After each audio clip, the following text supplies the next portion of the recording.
मोर कविता भारतवासी।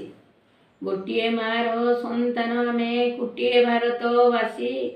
पुरी धाम आम श्रीक्षेत्र अटई पुण्यभूमि वाराणसी। हिमालय बहई गंगा ए नदी अति पवित्र। गिरिरु बाहरी कल कल नादे मऊजरे गाए गीत। पूर्वर गौरव पूर्वर कीर्ति गाए आम कोणार्क। चिर दिन लगी धर्मपद आज रखिला तार टेक। 1200 बढ़ई जीवन रखिला उड़ाइला शुभ ध्वजा।